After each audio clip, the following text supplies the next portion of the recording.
Hi, so today I'm speaking about the features currently in development. So there's actually quite a few interesting things underway for the Lustre 2.10 and moving into 2.11. Some of them are the subject of other presentations at the conference here, so I won't be going into too much detail on those ones. But just to provide a sort of overall list of what's being worked on for 2.10.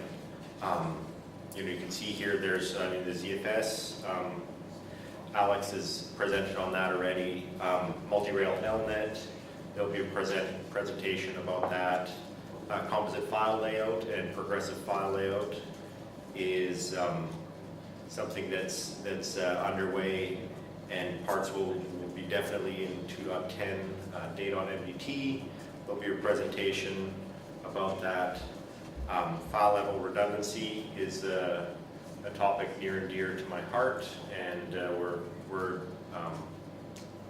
getting that at the prototype stage today, and I'm hoping that it'll start to appear in 2.10.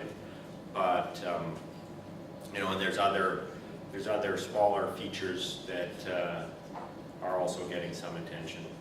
And so the fact that they're listed here, as a caveat, of course, doesn't mean that everything will be in 2.10, but there's definitely lots ongoing. So as Alex had presented earlier today, there's a number of interesting things underway in terms of file create performance, but there's also a number of other areas that related to ZFS that are worth mentioning. Some of them are being done by Intel for the Coral project, which is a large supercomputer at Argonne National Lab, and so they're doing developing declustered parity RAID for ZFS, which improves the rebuild speed and reduces the performance impact of drive failures in ZFS RAID. There's also another project to do a metadata allocation class in ZFS, which allows using flash storage as a dedicated device to store metadata. And so then you can have the declustered parity RAID would be 60 or 80 drives to hold only the large data blocks, and then a separate flash mirror device that stores the metadata. And so then you don't get the intermixing of large and small IOs within a single storage device. And so that's shown to have some good benefits. Large D nodes was actually appeared in the ZFS 0.7 release, was actually announced just a few maybe last week that the first release candidate for 0.7 is available, and that includes the large D nodes. There's ZFS CPU assisted data checksums and CPU assisted RAID. Parity calculations being done for ZFS, which is improving performance. And another useful feature is the multi-mount protection being worked on by Lawrence Livermore as well. That protects ZFS JBODs from being imported on multiple nodes at the same time, which is fairly important, and something we've had with LDiskFS for a while, so that you can use the ZFS more safely in a like a high availability environment. Multi-rail LNet is something that's been requested for quite a long time, and it's finally being developed as a joint project between Intel and SGI. Allows supporting multiple networks concurrently for both performance and availability reasons. So you can do, sharing at the per RPC level. You can be load balancing the data traffic across multiple networks, and if one network fails, you can still use the second or fourth or 10th network from a node, for high availability or higher availability. And Olaf will be going into greater detail here, but I mean this is really a big win for network performance scaling for Lustre. Another project that's been underway for over a year already is composite file layouts and progressive file layouts jointly between Intel and Oak Ridge. And essentially what composite file layouts allow is a single file can have a different layout in terms of the Lustre striping for different parts of the same file. And what that means is that those layouts for different parts of the same file can be arbitrarily defined by users and applications, and it provides a lot of flexibility for how Lustre files can be used. The layouts themselves can be disjoint, which is how the progressive file layouts use them. And what that means is, for the first, in this case, the first 32 megabytes of a file, you would have only a single stripe. And if your file is small and it fits within the first 32 megabytes of the file, you get the optimal case, you only have one stripe. If your file grows, you can have more stripes as your file gets larger, and that allows you to distribute the bandwidth across more OSTs. It lets you have a more balanced space usage of these large files across all of the OSTs.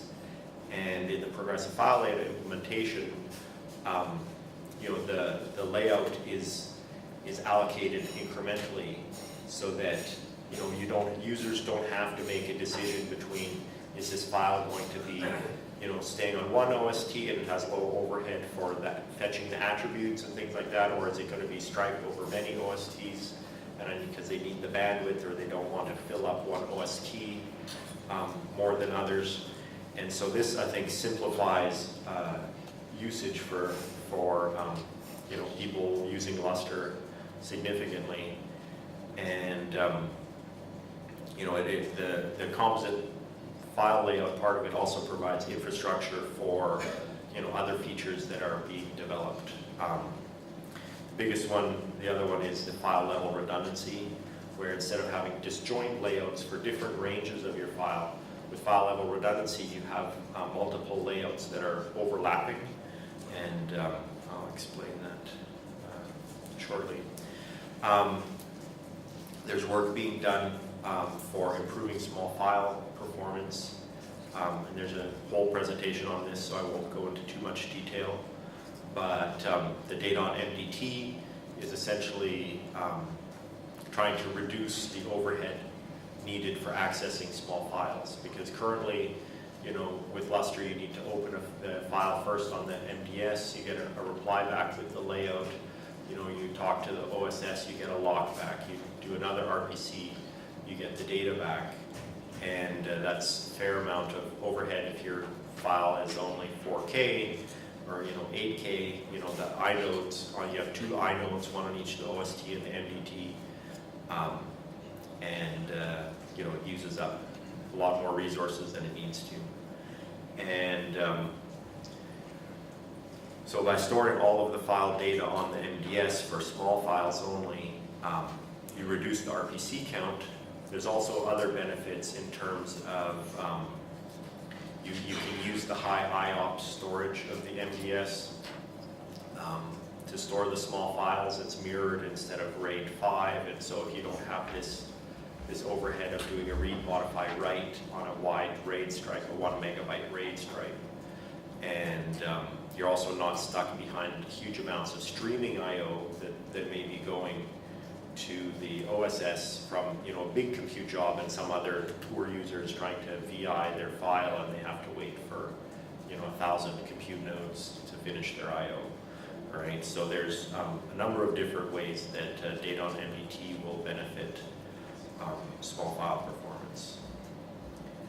So file level redundancy is finally getting underway in terms of implementation, and so it's you know, for a long time the thought was that file redundancy in HPC, you know, you don't want to mirror your 100 petabyte file system, you don't want to triple mirror your 100 petabyte file system. So you're doing, you know, full redundancy on an HPC file system is just too much data.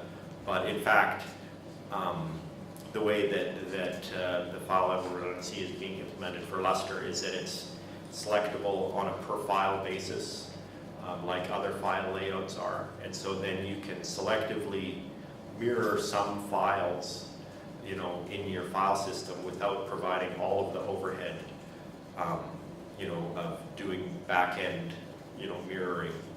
And so, you know, examples would be, you know, users have checkpoint files. You know, you don't necessarily want to mirror your checkpoint files, but one file a day would be, you know, prudent to have a mirror of, because if one of the OSTs is down, chances are, you know, you're not going to be able to restart from any of your checkpoints, because the OST is, you know, the OST that's down has some part of every single checkpoint that's been written. And so having, you know, 1 out of 24 of the checkpoint files is, you know, only about 4% space overhead, and so that's pretty reasonable. You can also do, in, you know, later phases of the development, there's also the potential for erasure coding rather than just straight mirroring. And if you have, you know, workloads where you have a single file with lots of read, you know, activity on a single file, such as binaries or input files that are read by a large number of nodes, shared libraries and things like that. Potentially you could stripe, you know, you could replicate those files over, you know, 100 or 500 OSTs, however many you have, and then you could get 500 times the concurrent read bandwidth from clients. And it also assists in things like tiered storage, so that you know, you can make a replica, temporary replica of a file in Flash, still leave your original copy of the data on, you know, spinning disk, on slower disk, and you know, add a Flash copy that's only lives temporarily. So in terms of doing the implementation of file level redundancy, you know, there's a number of stages that that are being worked on. The first one is, as I mentioned, from the progressive file layout project. The composite layouts is sort of a prerequisite, and so that's you know, basically finished, and we'll be looking to land in 2.10. There's also been some work as part of the PFL project for improving OST pools, and that's relevant from the point of view of FLR, because of you can use the pools to specify, you know, this is an SSD pool, you know, or you have different pools for specifying your redundancy groups and things like that. So it simplifies the way that redundant files are allocated. Phase 1 is currently under development. We have a working prototype of this, which is read-only mirroring, and I'll explain that a bit further on another slide. Essentially, it means that there's redundancy, a replica copy of a file, and you can read from either of the copies if one of them is offline. Then there's, you know, the later phases actually can happen after phase 1, can happen in parallel or in different orders depending on priority. integration with the policy engine like Robinhood to do things like selective redundancy on files based on path names, based on file extensions, users, etc., age of file, and migrating between storage tiers. Phase 3 is what I call immediate replication, which is that, so in phase 1, the delayed mirroring means that you would write a file and you get a replica copy done in the background, after the file has been written. In phase 3, the immediate replication is having the client send out, 2 copies of each data block, to the multiple, to multiple replicas, and so you get redundancy immediately. It has the benefit that you do have immediate redundancy of your file. It has the drawback that the client is generating twice as much I/O for a given bit of data, but they're not, phase 3 doesn't replace phase 1. It can be selectable on a per file basis.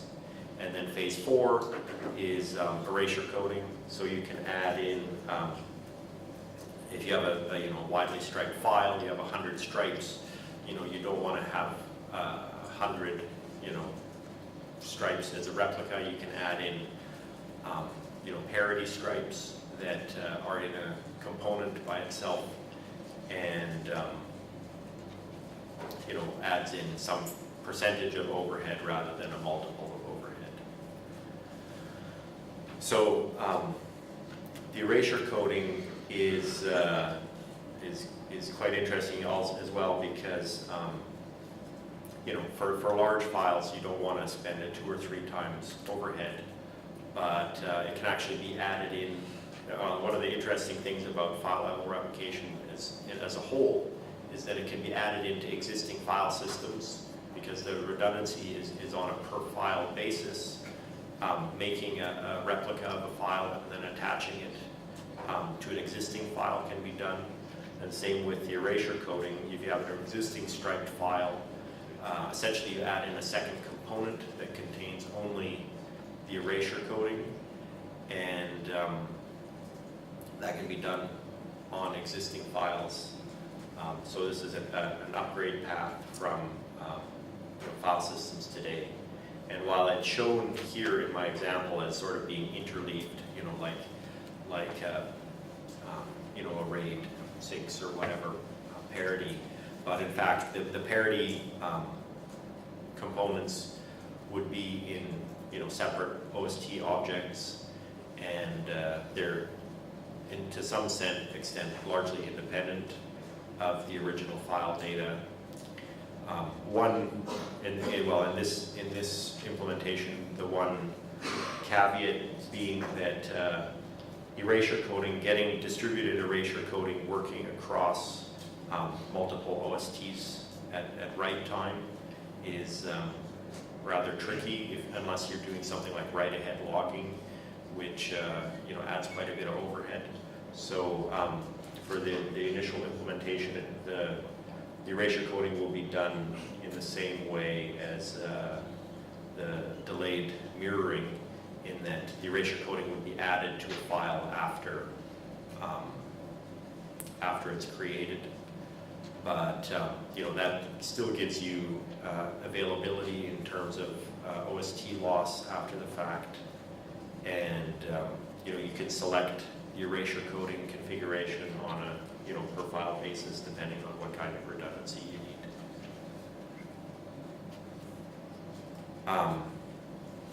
There's also other miscellaneous features that are targeted for 2.10.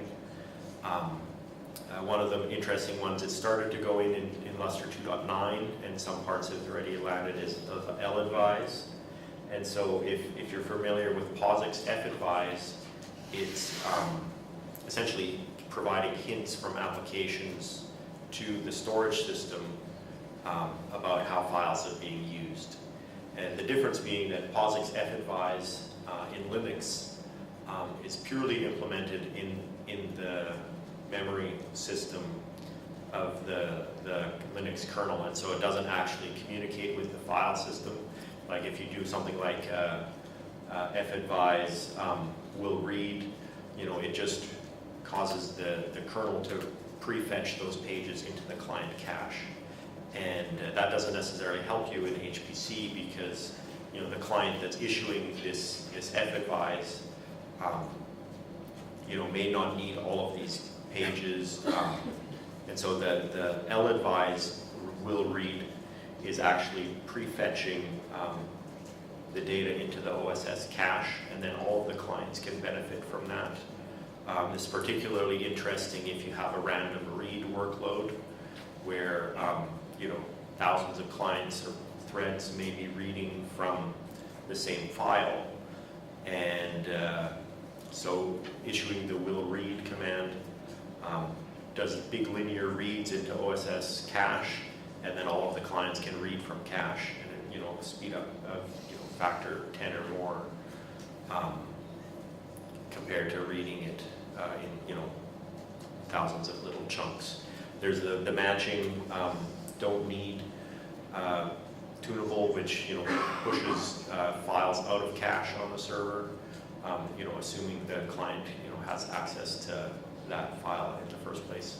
And these ones, they can be they have an LL API, so an application level interface, and there's also an LFS command line interface for that.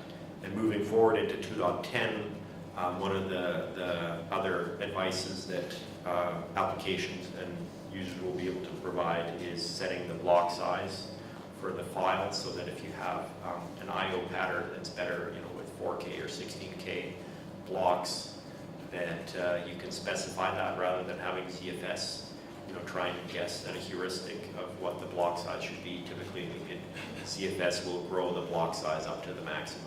And that's fine. I mean, today the ZFS has traditionally had a maximum block size of 128K, but moving forward, it's going to grow. I mean, 1 megabyte in Lustre today, but up to 16 megabytes in the near future. And so you don't want to have to do a read, modify, write on a 16 megabyte block if your application doesn't work very well with that. But there's also the capability to set other types of parameters on a per file basis in ZFS, such as the compression level and the compression type, whether you have Fletcher checksums or Shaw, checksums which are more robust. It opens up a lot of possibilities. So I think we're just getting started with that one. Cray is working on the client distributed lock manager lock ahead. And so similar to when you're doing read ahead, the lock ahead is for file writes, where the access pattern from a particular client is not big linear writes, but it can essentially prefetch write locks, so that if you're doing shared single file writes to a file, the clients fetch the locks that they need on their client, and then you don't get lock contention at the server. And that has the potential to improve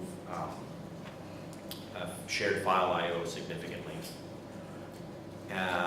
There's ongoing client code cleanups, and Peter had mentioned this in his presentation with James Simmons from Oak Ridge, Intel, and Cray is working on this as well.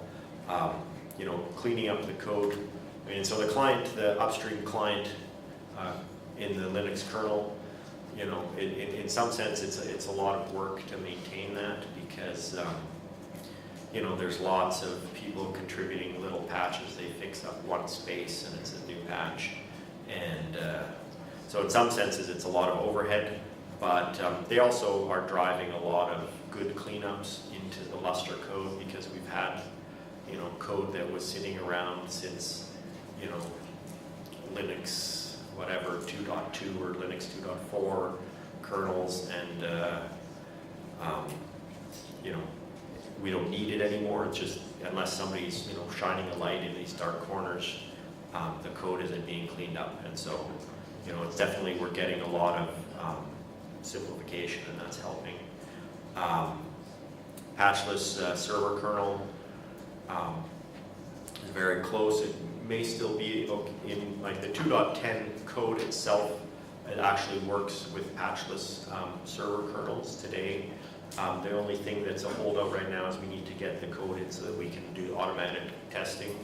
But I mean, with ZFS and even, I mean, LDiskFS, you don't have to patch the core kernel anymore. You just, you still have to build your LDiskFS with patches. And so, but this has the, you know, will simplify support for Lustre. And another project that DDN is working on is project quotas. And so similar to user and group quotas, project quotas can roughly be thought of, it's not quite directory quotas, but it's very similar. Essentially, it assigns a new project ID to each file, and those project IDs are inherited, you know, hierarchically by new files created in the directory. So if you just assign a project ID to a new directory, then everything created underneath there will be inherited this project ID.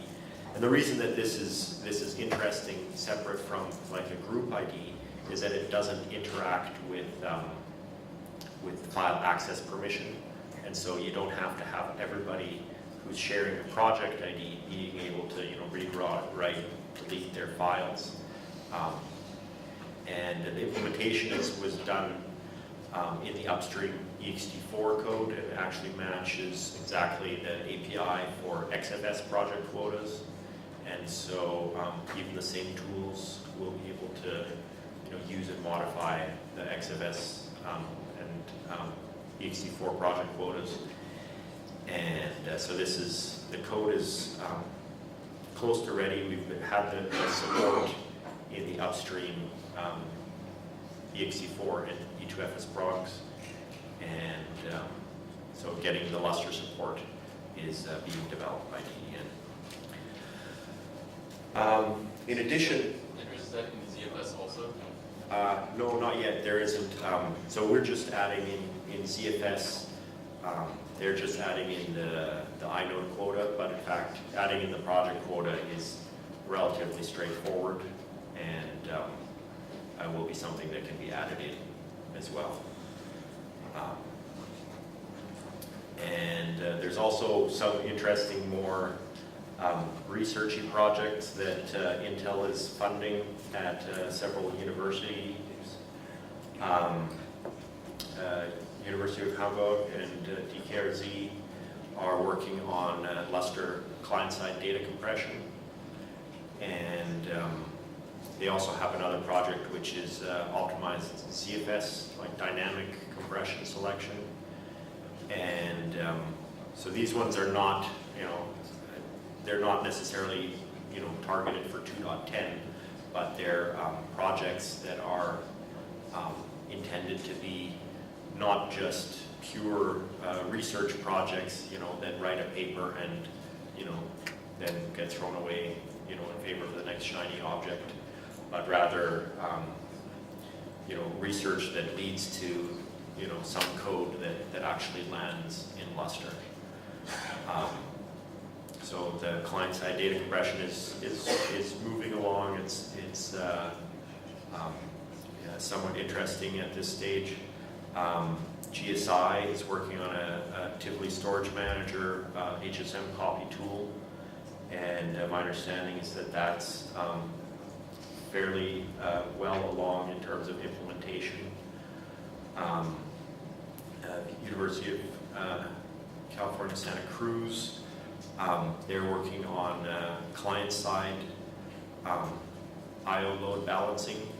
So that's essentially the client itself determines based on file I/O latency. In a way, it's like you know, TCP collision backoff. That if it detects the servers are busy, it you know, slows down its own I/O submission.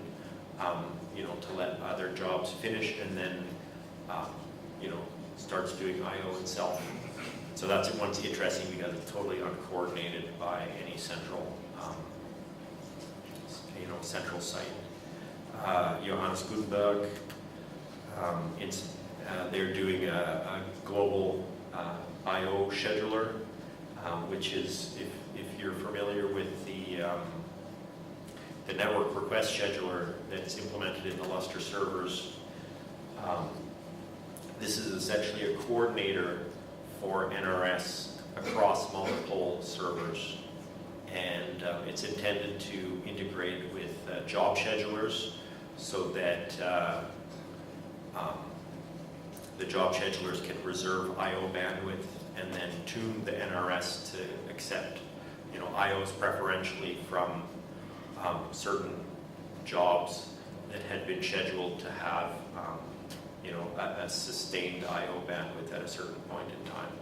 And so it's largely, to a large extent being controlled in user space, but it integrates with the NRS in Lustre. And Berkeley, their project is about optimizing Spark and Hadoop on Lustre. And so they've had some very good performance gains. Working out some of the kinks with file op opens that they had noticed bottlenecks in, and doing virtual file systems layered on top of Lustre in terms of taking a Lustre file and then having like an ext2 file inside there, and having lots of small objects in there. And I think there's lots of potential development continuing on in the future. These are just some potential ideas. Less on these are being implemented right now, but in the next couple of years, these are projects that we're going to be looking at. I think I'm out of time, so thank you.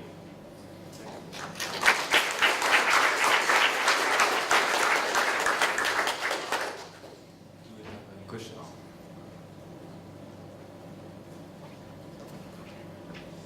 The work on CFS snapshots, is that being done in conjunction with CFS itself to quiesce the file system at the point of snapshot? And what do you see as the intended uses? Yeah, so the ZFS snapshot, actually, I'm sad that I didn't list that here. I, for some reason, forgot about it. Did I? It was one item again, there's a bullet somewhere. Yeah, okay. Yeah, snapshots. So that's the ZFS doesn't need any extra work to quiesce or anything. Every single commit, happens once a second is essentially a snapshot. But to make a snapshot usable in terms of Lustre, you need to quiesce Lustre snapshot. Yes and no. I mean, we discussed that, the quiescing of snapshot Lustre so that you have a globally consistent snapshot. And the difficulty there is that from an application level, you'd also have to quiesce all of the applications. So it's not just enough to have a barrier at the Lustre level, because if you're halfway through writing your file, then taking a snapshot halfway through that file doesn't help you anyways. And so the decision that's been made is that, you can have a write barrier at the Lustre level, but in fact, for many applications, you're not going to benefit from that because, in most big clusters, you have lots of different jobs, which one is going to be quiesced, or do you freeze the entire cluster? It's not worthwhile to do that. It's the snapshot, the goal of the snapshots is, that, Joe user who deleted their, file accidentally, they can get their file back from an hour or a day or whatever ago. And so, How about CFS send and receive in terms of disaster recovery and file system? How about CFS send and receive in terms of file system disaster recovery? That works already today, right? In terms of you can do incremental sends and receives, it's uncoordinated at the Lustre level, right? But Lustre itself can already handle all of the inconsistencies that would appear in terms of, this file was a little bit older, this OST, is missing a few objects. Lustre, the worst thing that you would get is if some, depending on the exact ordering of your send and receive, you get like an eno end on a file that was deleted on the MDT, and then deleted on the OSTs, but the MDT copy got sent first, and so it wasn't deleted there. But I mean, that's stuff that Lustre already handles today. I have another question, which is ZFS related. Declustered parity rate, I presume it's coming to the upstream, yes? Yeah, so this is But do you have estimation which version? it's definitely sort of more in like a year or so, right? It's still under active development, and this is not, I mean, because it's going into ZFS, it's not tied to a specific Lustre release, right? And so just like Alex was showing that, upgrading to ZFS 0.7 by itself will, show some good improvements. There are some ties between Lustre because we need to work with APIs and things like that. And so, for instance, if you took Lustre Master today, you can't upgrade to 0.7. And so, because there's some constants change and a build failure, but when it lands in upstream ZFS, we'll have the benefit of that. Thank you. I'm afraid we cannot have other questions, or maybe ask Andreas directly during lunch. Well, thank you again.